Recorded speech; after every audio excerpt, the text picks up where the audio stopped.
अब तुम्हारी बारी।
वो मेरी युद्ध कला के प्रशिक्षण का पहला चरण मात्र था, किंतु इसके पश्चात ऋषिवर अगस्त्य ने मुझसे उससे भी कहीं अधिक कठिन अभ्यास करवाए।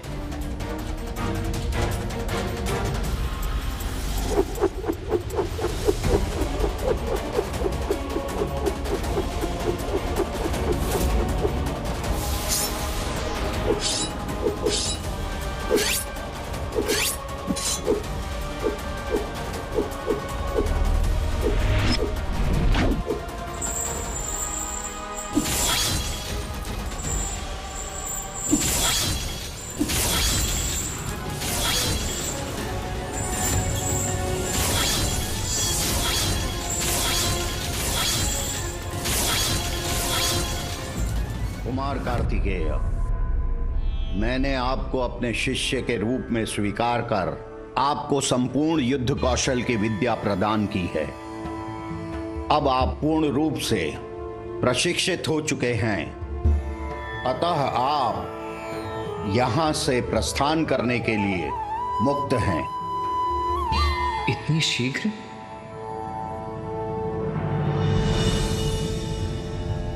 धन्यवाद गुरुदेव। कल्याण हो।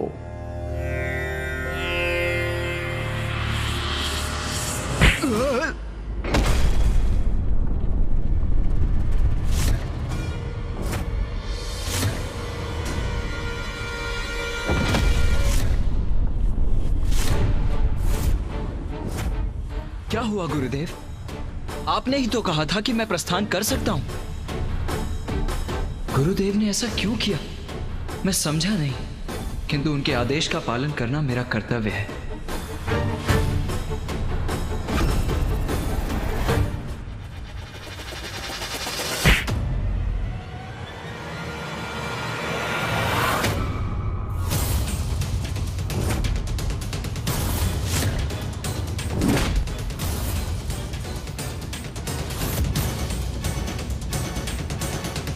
किंतु गुरुदेव, आपने ही तो मुझे जाने की अनुमति दी थी। भैया, ये कैसी परीक्षा थी ऋषि अगस्त्य की? मैं तुम्हें जाने दूंगा, किंतु इस अंतिम परीक्षा के बाद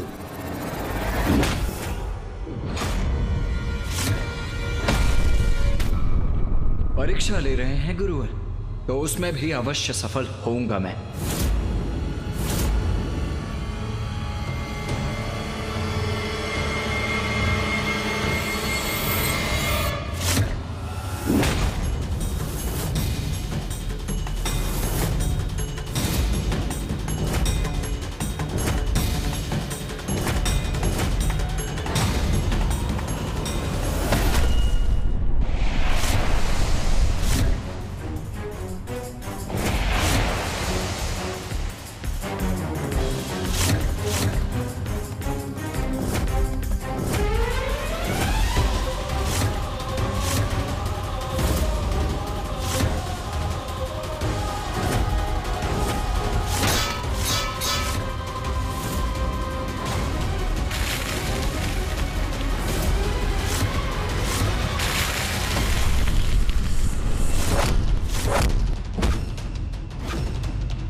आओ शिष्य, प्रमाणित करो अपने आप को।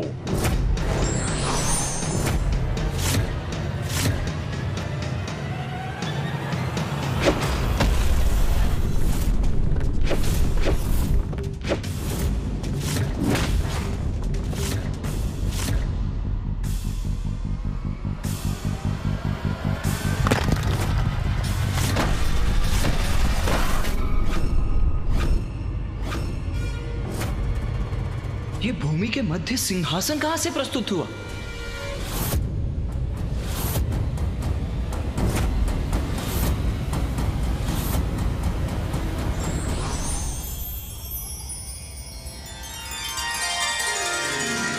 प्रणाम ऋषिवर। प्रणाम भूदेवी।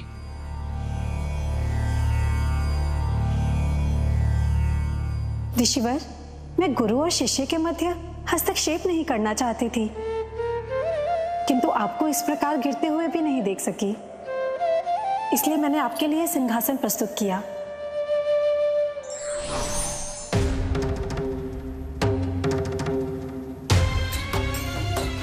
इतने सम्मानित हैं ऋषि अगस्त्य कि भूमि देवी ने उनकी पृष्ठ को धरती से स्पर्श तक नहीं करने दिया, उनको सिंहासन पर स्थित कर दिया।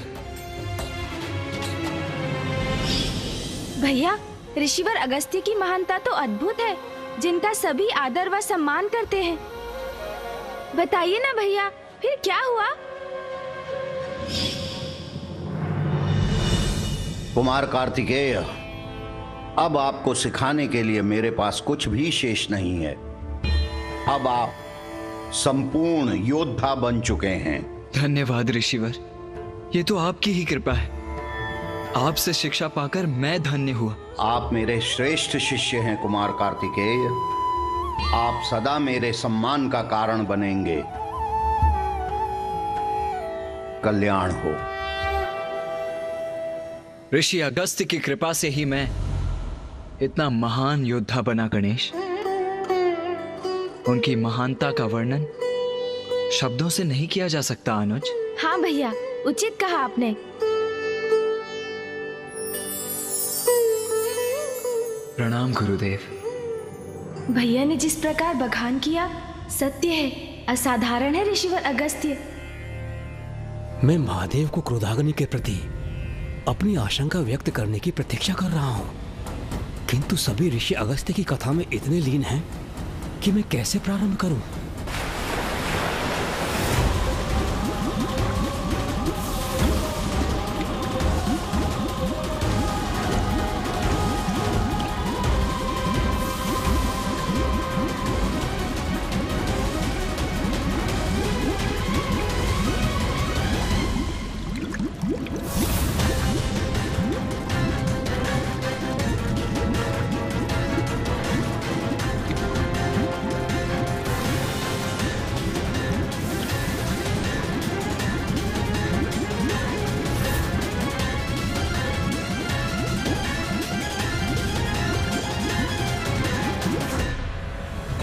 कौन सा अज्ञात संकट हमारी प्रतीक्षा कर रहा है, हमें ज्ञात भी नहीं। किंतु पिताश्री, यदि ऋषिवर अगस्त्य नदी को अपने कमंडल से बाहर नहीं आने दे रहे हैं, तो क्या हमारे पास कोई और उपाय नहीं है?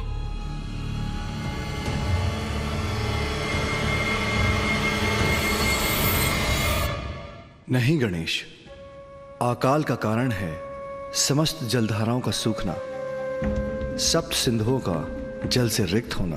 किंतु सप्त सिंधु कैसे सूख गए पिताश्री?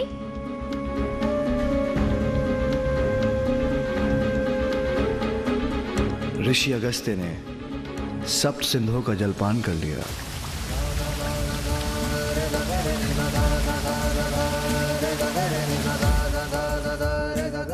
ऋषिवर अगस्त्य ने सप्त सिंधुओं के जल का पान कर लिया, किंतु कैसे?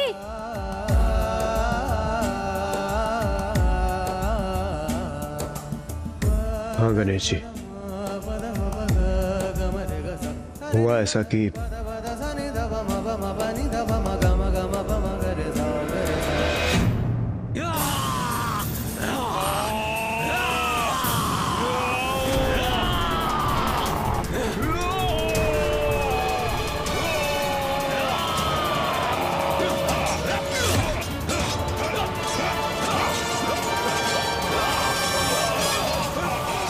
और इस प्रकार देव और दानवों के मध्य देवासुर संग्राम छिड़ गए और असुर हम पर घातक प्रहार करने लगे। एक लंबी अवधि तक ये संग्राम चला।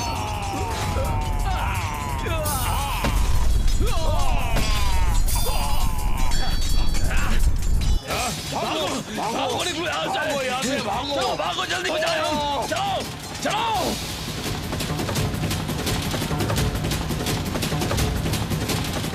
पीछा करो, नष्ट कर दो इन असुरों को। भागो, कूदो समुद्र में। और अंततः जब हम असुरों पर भारी पड़ने लगे तो सभी असुर समुद्र के भीतर कंदराओं में जाकर छिपने लगे।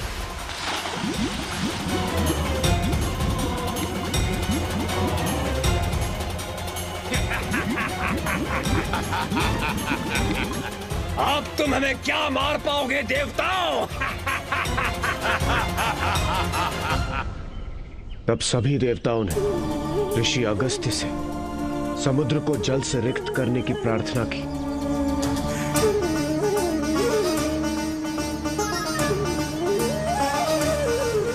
उचित है, मेरे संध्या वंदन का समय हो चुका है, मुझे उपासना करने दीजिए।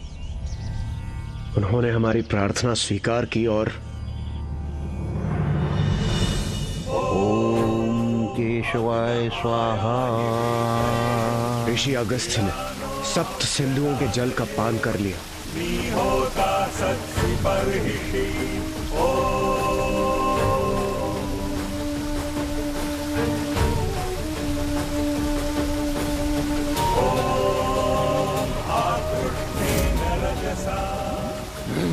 ये क्या? जल का स्तर कैसे कम हो रहा है? हाँ?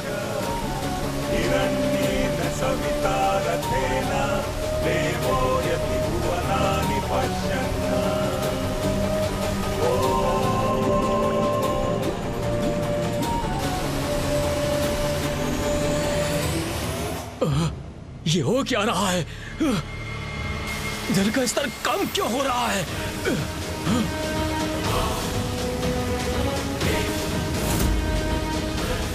अरे सागर का जल कहां जा रहा है? ये क्या हो रहा है? इस प्रकार जल विहीन हो गया सागर तो हमारा विनाश संभव हो जाएगा। हम क्या करें अब?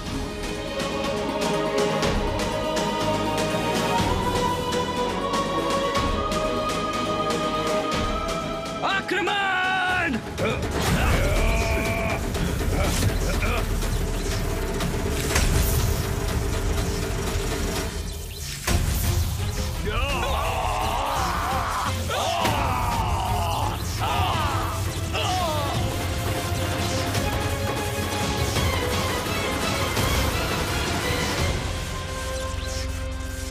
हमारे अस्त्रों की उष्णता से समुद्र के बाहर की भूमि, नदियां, जलाशय सभी सूख रहे थे।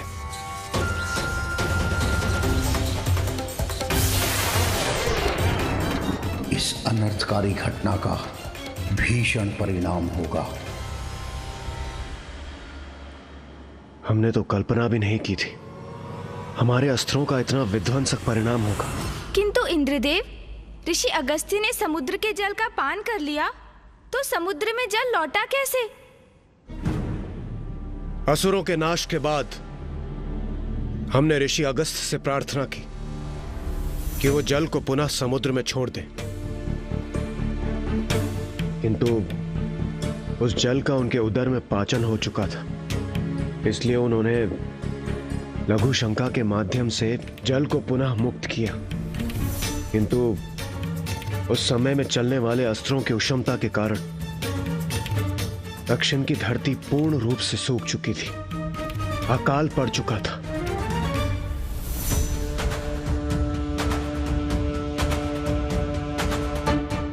और उस अकाल से मुक्ति पाने की चिंता में ऋषि अगस्त्य पूर्ण रूप से डूब चुके थे।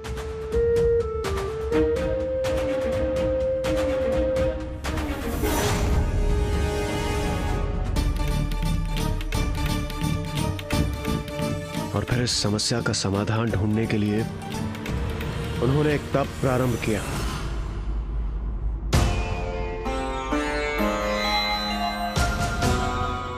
नारायण, ब्रह्मदेव, महादेव, आप शीघ्र यहां जल भेजिए। जब तक दक्षिण का यह अकाल समाप्त नहीं हो जाता, मैं जल की एक बूंद का भी सेवन नहीं करूंगा।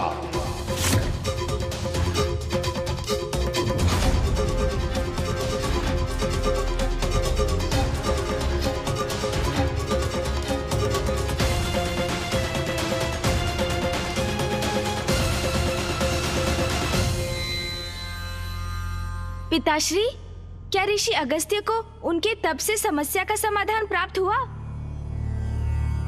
क्या उनके तप से नदी रूपी जल धारा उत्पन्न हुई? पुत्र, ऋषि अगस्त्य को जब तप करते हुए अनेक वर्ष बीत गए, तब एक दिवस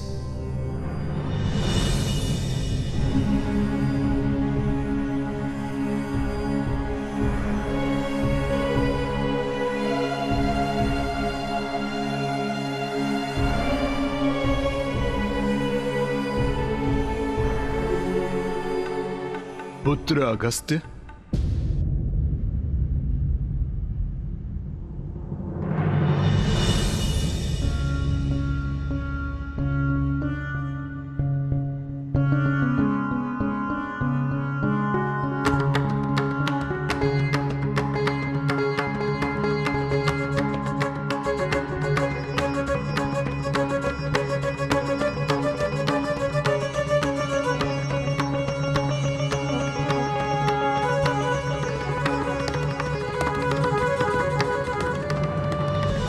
आप सभी दिव्य आत्माओं को मेरा प्रणाम। किंतु मैं आपको नहीं पहचानता। कृपया अपना परिचय देने की कृपा करें। कौन हैं आप? हम तुम्हारे पूर्वज हैं अगस्त्य, और पितृलोक से आए हैं। ऋषि अगस्त्य के पूर्वज उनके पास एक अनुरोध लेकर आए। पुत्र, हम सभी का स्वर्गलोक में प्रवेश निषेध हो गया है। ये कैसे संभव है? आप सभी ने अपने समस्त जीवन सत्कर्म किए, धर्मनिष्ठ और पवित्र जीवन यापन किया। उसके पश्चात भी स्वर्गलोक में प्रवेश की अनुमति कैसे नहीं है आपको? उसके पीछे हमारे नहीं, तुम्हारे कर्म हैं। मेरे कर्म? किंतु पिताश्री, ऋषि अगस्त्य ने ऐसे कौन से कर्म किए थे? आपने तो मुझे बताया था कि वो धर्मपरायणता में श्रेष्ठ थे। फिर उन्होंने ऐसा क्या दुष्कर्म किया जिसके कारण उनके पूर्वजों को कष्ट सहना पड़ रहा था?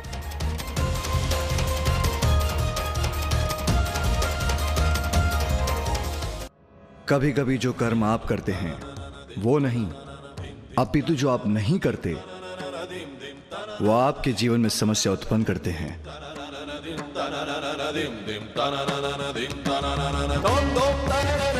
ऐसा कौन सा कर्म हो सकता है कि जिसके ना करने का इतना बड़ा दंड हो? पुत्र, तुमने विवाह कर गृहस्थ आश्रम में प्रवेश नहीं किया, अर्थात तुम्हारे साथ हमारे वंश का भी अंत होगा और हमारे लिए पितृ धर्म निभाने वाला कोई शेष नहीं बचेगा। किंतु मैं सदैव जन कल्याण में व्यस्त रहता हूं। मैं विवाह के बंधन में बंधना नहीं चाहता। पुत्र, जिन माता पिता ने तुम्हारा पालन पोषण किया है, जीवन दिया है, उनका ऋण तो तुम्हें चुकाना ही पड़ेगा। पितृ ऋण से मुक्त होना तो तुम्हारा कर्तव्य है पुत्र। पितृ ऋण? माता पिता का ऋण? जीवन देने का ऋण भला कोई कैसे चुका सकता है? विधि विधान से विवाह कर संतान उत्पन्न करने से और उनके पालन पोषण करने से ही यह संभव है। और यदि कोई पुत्र ऐसा न करे तो उसके पूर्वजों को स्वर्ग में प्रवेश नहीं प्राप्त होने का दंड मिलेगा। अगस्त्य, तुम्हें विवाह करना ही होगा। उसी से तुम्हारे पूर्वजों को सद्गति अर्थात स्वर्ग प्राप्त होगा। वैसे भी कोई यज्ञ, कोई व्रत तब तक पूर्ण नहीं हो सकता जब तक यज्ञकर्ता की वामांगी पत्नी उसकी भागी ना बने। इसलिए विवाह करने पर ही तुम अपनी तपस्या सार्थक कर सकोगे।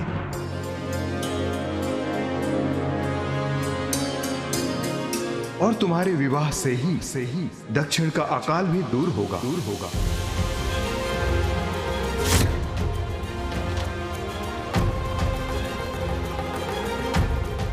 ये आप क्या कह रहे हैं पितृपितामह? मेरे विवाह से दक्षिण का अकाल कैसे दूर हो सकता है? वो भी ज्ञात हो जाएगा, किंतु सर्वप्रथम तुम्हें राजा कवेर के पास जाकर विवाह हेतु उनकी पुत्री लोपामुद्रा का हाथ मांगना होगा। अर्थात विवाह करना ही होगा मुझे। अपने पूर्वजों के आदेश अनुसार ऋषि अगस्त्य ने विवाह करना स्वीकार कर लिया। वो विदर्भ नरेश राजा कवेर के पास उनकी पुत्री से अपने विवाह का प्रस्ताव लेकर गए, किंतु ये ऋषिवर के लिए इतना सरल नहीं था, क्योंकि अति सुंदरी देवी लोपामुद्रा अपने धर्म आचरण के लिए भी प्रसिद्ध थी और उनके पिता उनसे अत्यधिक स्नेह करते थे।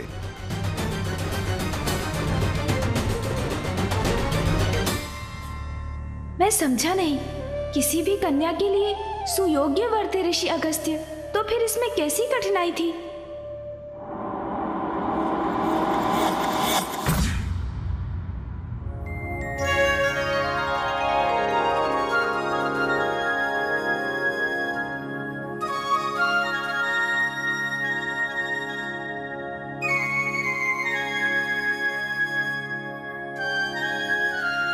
नाथ, भोजन प्रारंभ कीजिए, अन्यथा ये शीतल होकर अपना स्वाद खो देगा। महारानी, आप भली भांति जानती हैं, जब हमारी प्रिय पुत्री अपने हाथों से हमें भोजन कराती है, हम तभी भोजन करते हैं। कहाँ है हमारी पुत्री लोपामुद्रा? मैं यहाँ हूँ पिताश्री।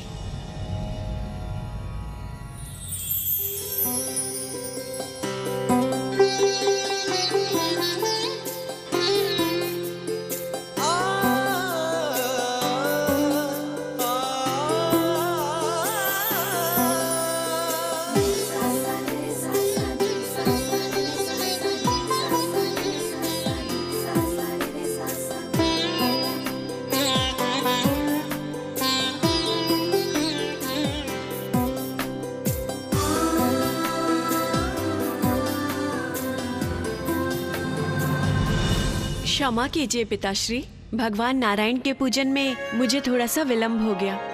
ये लीजिए, प्रसाद लीजिए। आओ, विराजो पुत्री। पुत्री लोपामुद्रा, तुम मेरे जीवन में आशीर्वाद बनकर आई हो। जब से तुम्हारा आगमन हुआ है, हमारे राज्य में धन धान्य समृद्धि की वृष्टि हो रही है। किसी को कोई कष्ट नहीं है। प्रकृति की भी हम पर कृपा है, जिसके कारण वर्षा भी समय पर ही होती है। पुत्री, तुम मेरे हृदय के आनंद का कारण हो। मैं तुम्हें यहां से कहीं नहीं जाने दूंगा। किंतु नाथ, आप भी इस तथ्य से भली भांति परिचित हैं कि ये कदापि संभव नहीं। पुत्री तो पराया धन होती है और एक ना एक दिवस उसका विवाह संभव है और फिर वो यहाँ से चली जाएगी।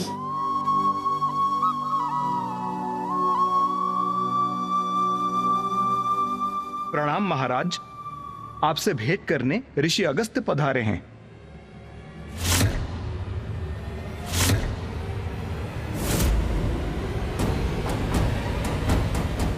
ऋषि अगस्त, हमसे क्या चाहते हैं ऋषिवर?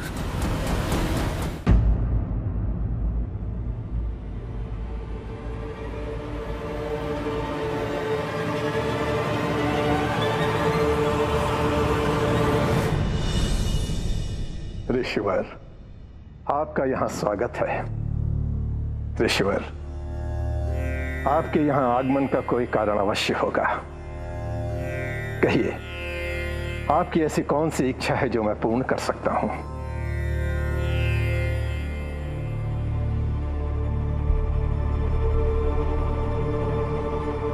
महाराज कावेर, मैं आपकी पुत्री के साथ विवाह का इच्छुक हूं।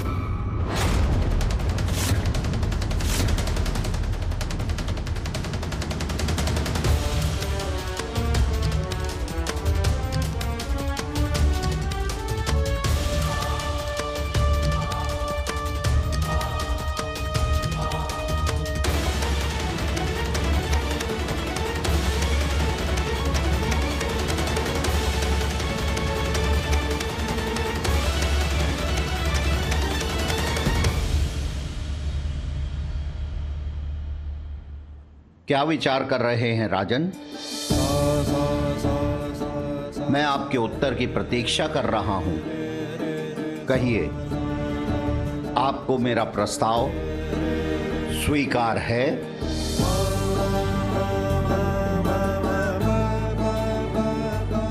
कैसे कहूं? आप जो कहना चाहते हैं निसंकोच होकर कहिए राजन। क्षमा कीजिए ऋषिवर, आप एक पिता की दुविधा और स्थिति समझ सकते हैं। ऋषिवर, मैं आपका प्रस्ताव स्वीकार नहीं कर सकता, नहीं कर सकता ऋषिवर।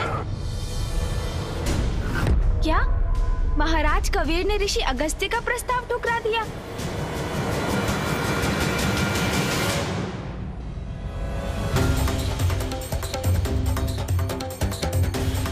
किंतु क्यों पिताश्री? उचित है गणेश, राजन के समक्ष अत्यंत महान और शक्तिशाली ऋषि अगस्त्य, किंतु कबीर भी अपनी दृष्टि से अनुचित नहीं कर रहे थे। कोई अपने प्राणों से भी अधिक प्रिय पुत्री को एक निर्धन ऋषि को कैसे दे सकता है? अद्भुत सौंदर्य संपन्न मेरी पुत्री का विवाह तो किसी भी राजकुमार से हो सकता है, तो फिर उसका हाथ किसी ऐसे ऋषि को कैसे दे दूं जिनके रूप की मेरी पुत्री से कोई तुलना ही नहीं। मैंने उसे सभी सुख सुविधाएं दी हैं, जो कुछ भी मेरे राजभवन में है उसी का है। रेशमी वस्त्र, आभूषण, स्वादिष्ट भोजन, उसको कहीं भी ले जाने के लिए सुंदर रथ। किंतु आपके साथ वो यात्रा कैसे करेगी? अपने पांवों पर चलकर? और आप उसे भोजन में क्या देंगे? उसका निवास कहां होगा? नहीं,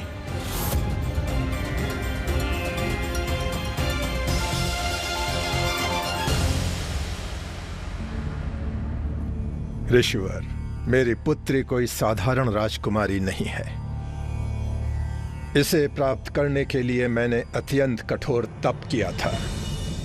ओम श्री विष्णवे नमः।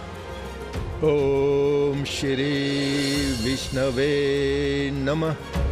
ओम श्री विष्णवे नमः।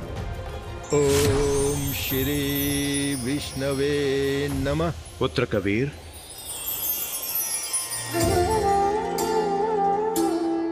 प्रभु, मेरे प्रभु, अपने भक्त की गुहार सुनकर आप आ ही गए प्रभु।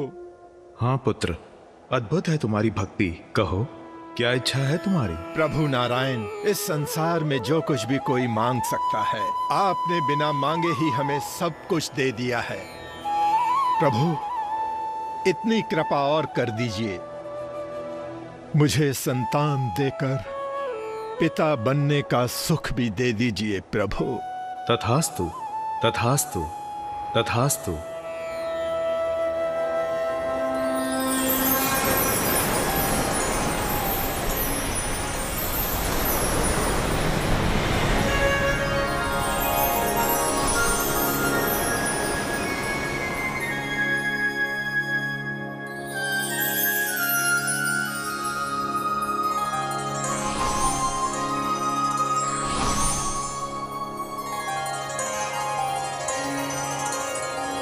यह कन्या मैं तुम्हें पुत्री रूप में दे रहा हूं। इसका नाम लोपामुद्रा होगा।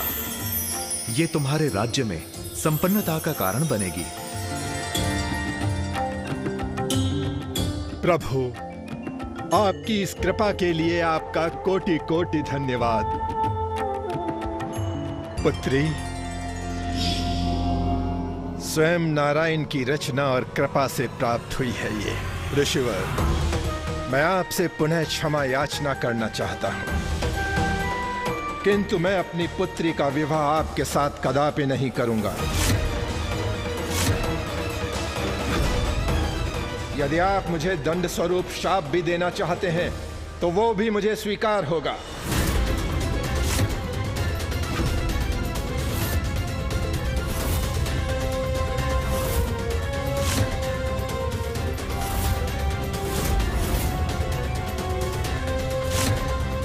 कहीं क्रोधवश ऋषिवर पिताश्री को श्राप ना दे दे।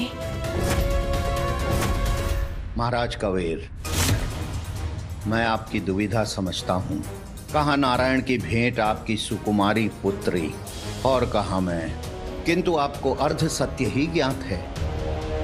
जब मुझे मेरे पितृ पूर्वजों ने आपसे मिलने के लिए कहा तो मेरी अंतर्दृष्टि से मुझे ज्ञात हुआ कि ये तो प्रभु नारायण के द्वारा ही पूर्व नियत है।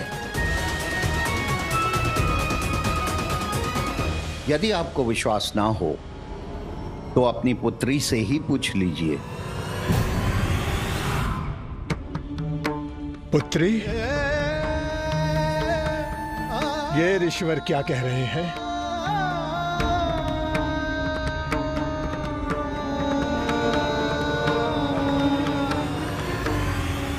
हाँ पिताश्री, एक दिवस जब मैं वंदना कर रही थी तब प्रभु श्री हरि नारायण ने मुझे दर्शन दिए थे और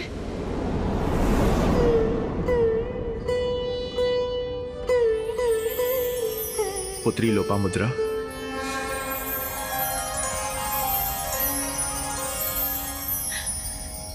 प्रभु प्रणाम प्रभु। कल्याण हो पुत्री लोपामुद्रा। उचित समय आने पर तुम्हारा विवाह ऋषि अगस्त्य से होगा, जिसके पश्चात तुम कावेरी नामक नदी का रूप धारण करके दक्षिण भारत की धरती को जीवनदायिनी जलधारा प्रदान करोगी और वहां का अकाल दूर करोगी। जैसे आपकी आज्ञा प्रभु नारायण।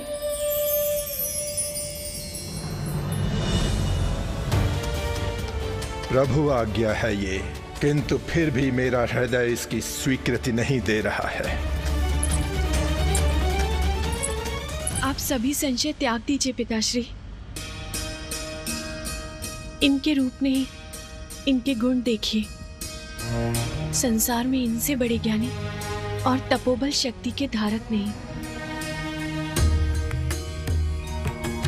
मुझे ज्ञात है पिताश्री, आप मुझे किसी रूपवान राजकुमार के साथ विवाहित होते देखना चाहते हैं, किंतु मुझे वो नहीं।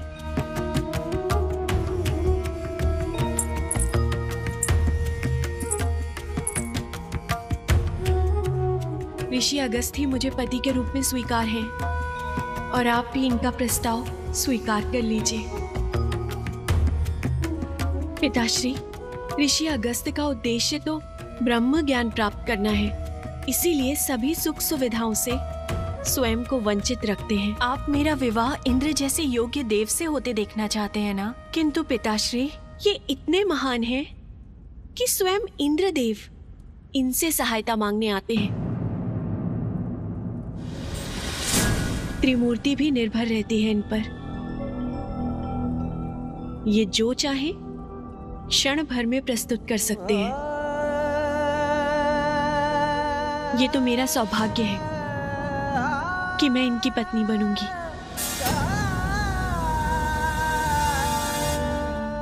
जिसके कारण आपका राज्य भी सदा सकुशल रहेगा।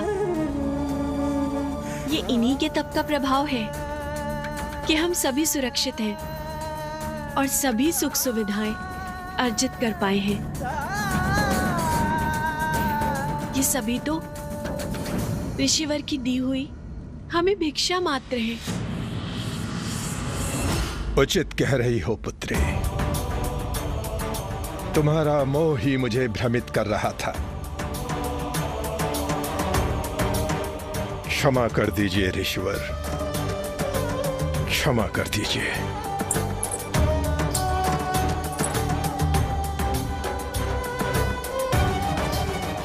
तुम्हारा सौभाग्य ही मेरी इच्छा है पुत्री।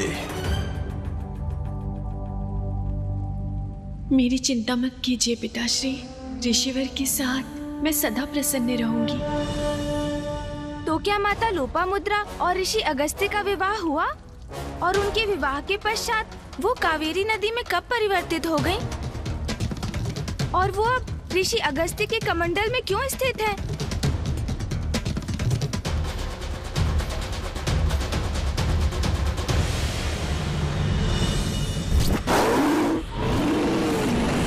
नहीं, मुझे महादेव अथवा इंद्रदेव को इस विषय में बताना ही होगा। अब शांत बैठना उचित नहीं।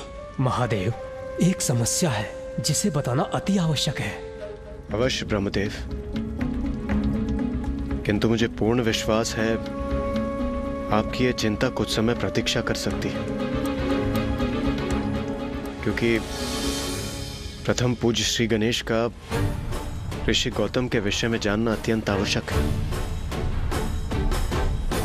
तभी वो दक्षिण में पड़े अकाल के विषय में कोई ना कोई समाधान ढूंढ सकते हैं।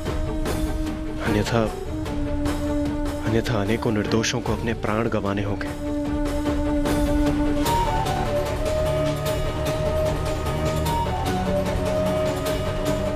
इंद्रदेव उचित कह रहे हैं, किंतु मैं इस अनिष्टकारी आभास को भी नकार नहीं सकता कि सागर के जल के भीतर जहाँ महादेव की क्रोधाग्नि का प्रभाव हुआ, वह अवश्य कुछ अत्यंत विकराल और भयंकर जन्म लेकर पनप रहा है। संसार की रक्षा के लिए ये जानना अति आवश्यक है कि सागर की अतल गहराई में कैसे और किस संकट का जन्म हुआ है।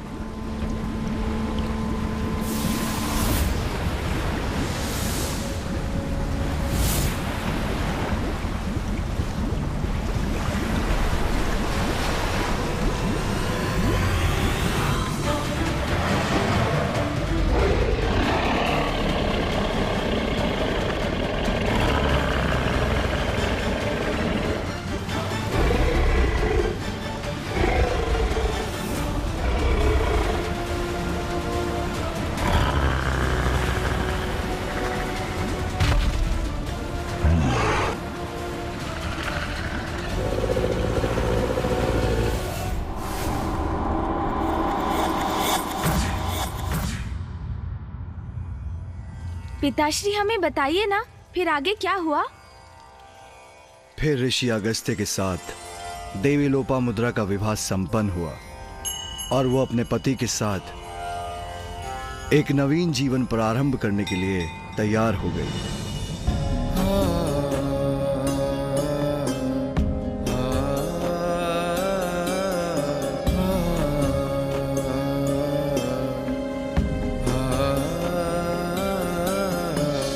प्रभु, इच्छा स्वीकार है मुझे, किंतु अपनी पुत्री को इस वेशभूषा में देखना बहुत कठिन है इस पिता के लिए।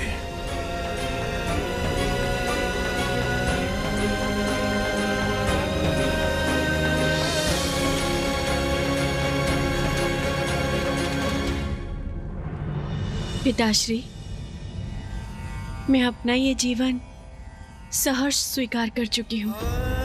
मुझे आशीर्वाद दीजिए।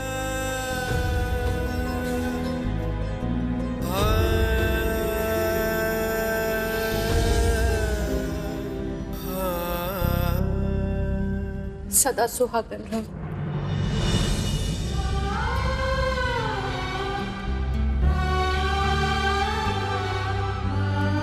अब हमें प्रस्थान करना चाहिए स्वामी।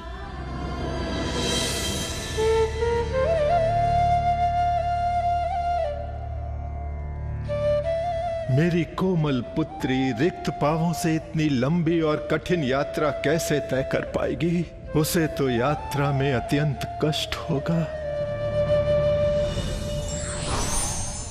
प्रणाम ऋषिवर।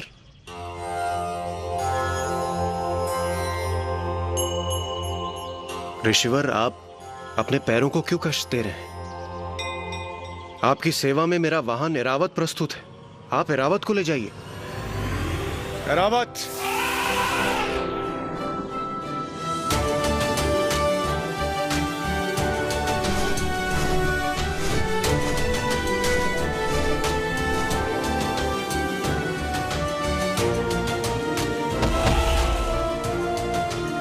ऋषिवर, प्रभु श्री नारायण ने मुझे आपकी सेवा के लिए भेजा है।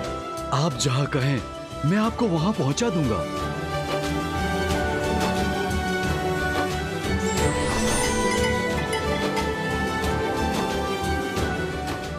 प्रणाम ऋषिवर।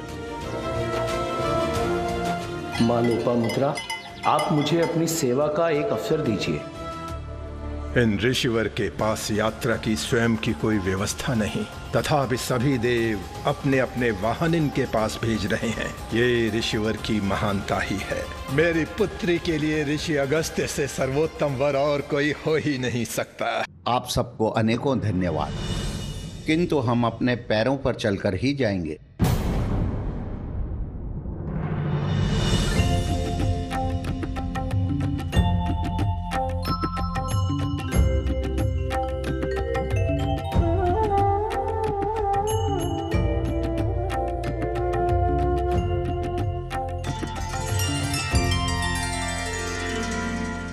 क्या हुआ इंद्रदेव?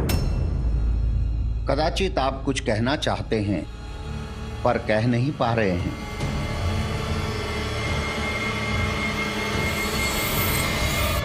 माता, ऋषिवर मुझे क्षमा कीजिए। आपका विवाह अभी अभी संपन्न हुआ है, इसलिए मैं अपनी चिंता और व्यथा आपके समक्ष कहने से हिचकिचा रहा हूं। किंतु ऋषिवर, ये अत्यंत आवश्यक है। विंध्याचल पर्वत का दंभ दिन ब दिन बढ़ता जा रहा है और ये हमारे लिए बहुत बड़े कष्ट का कारण बन रहा है।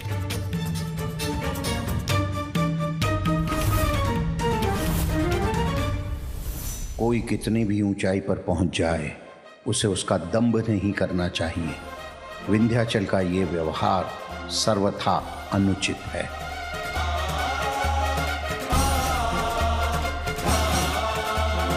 स्वामी अवश्य ही इस समस्या का कोई निवारण करेंगे। सब मंगल होगा। ऋषिवर तो बिना कुछ कहे ही चले गए। मैं ऐसा क्या करूं जिससे इस समस्या का समाधान निकल सके? इसलिए तो मैं भी आश्चर्यचकित हो रहा था कि अंततः इंद्रदेव का उद्देश्य क्या था इसके पीछे। किंतु अब मैं समझ गया, वो ऋषि अगस्त्य से सहायता प्राप्त करना चाहते थे और इसलिए उन्होंने अवसर देखकर ऋषि अगस्त्य की सेवा के लिए ऐरावत जी को कार्य में तत्काल लगा दिया। बहुत अच्छे देवराज, आप भी युक्ति लगाकर कार्य करने में कुछ कम नहीं।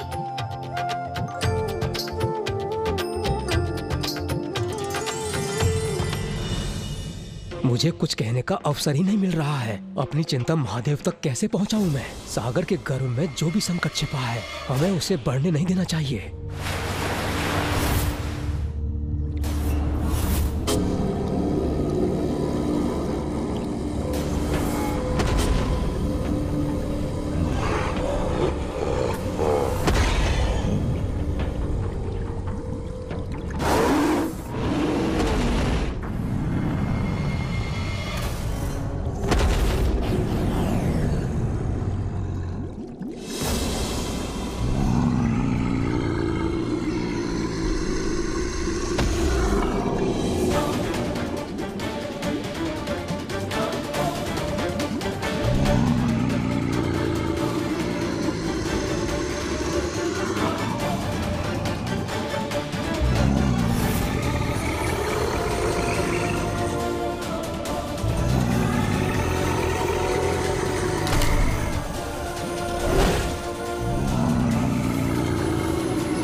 और माता लोपामुद्रा के विवाह के पश्चात फिर आगे क्या हुआ पिताश्री? ऋषि अगस्त्य तो एक तपस्वी का जीवन जीते थे। अंबर के नीचे कहीं भी उनकी शैया बन जाती, घने वन उनके पथ बनते, कंद मूल फल आदि उनका भोजन। किंतु देवी लोपामुद्रा ने भी अपने पति का साथ निष्ठा से निभाया। उनके पग से पग मिलाकर चली, राजभवन की सभी सुख सुविधाओं से मुख मोड़कर अपने पति के अनुसार जीवन जीने लगी।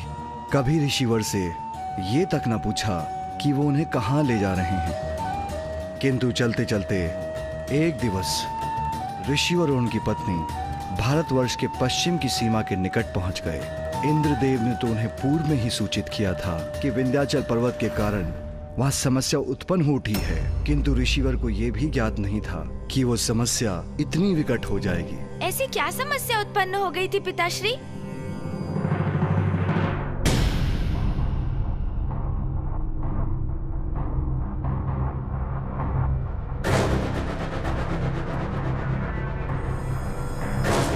उस समस्या का नाम था विंध्याचल पर्वत।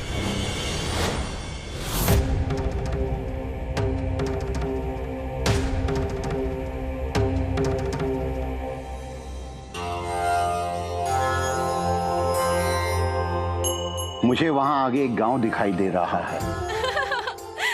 मुझे पकड़ो, मुझे पकड़ो। हम कुछ समय वहां विश्राम के पश्चात आगे बढ़ सकते हैं।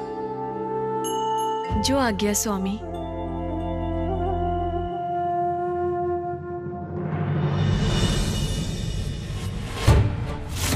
ऋषि अगस्त्य और देवी लोपामुद्रा मार्ग पे थे।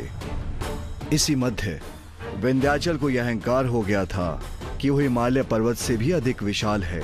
यही प्रमाणित करने के लिए वो अपना आकार बढ़ाने लगा। मैं सबसे महान पर्वत हूँ, विशाल भी मैं ही रहूंगा। हिमालय नहीं, हिमालय नहीं, हिमालय नहीं।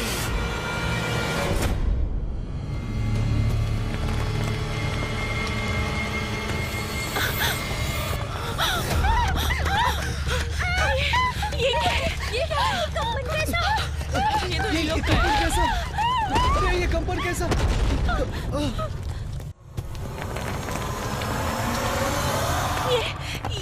ये क्या हो रहा है स्वामी? इस भीषण भूकंप का कारण क्या है?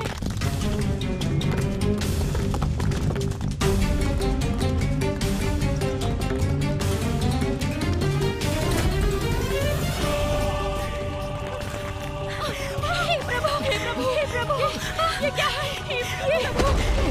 ये शिलाखंड हमारे निवास पर क्यों गिर रहे हैं? ये कैसा संकट है?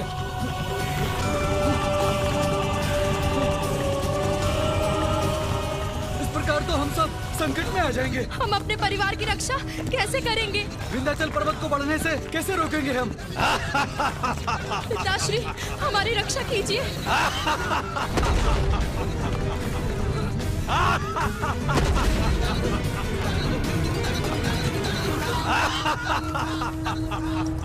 ये कैसी छाया है? तो पिताश्री, फिर ऋषि अगस्त्य ने विंध्याचल पर्वत का अहंकार कैसे तोड़ा?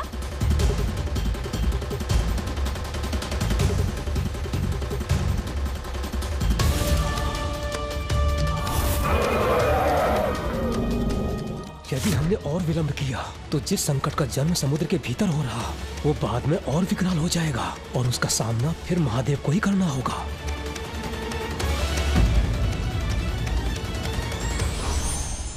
समस्या से चिंतित नहीं होना चाहिए, अभी तो उसका समाधान ढूंढना चाहिए। For more updates, subscribe to our channel, click the show links and enjoy watching the videos.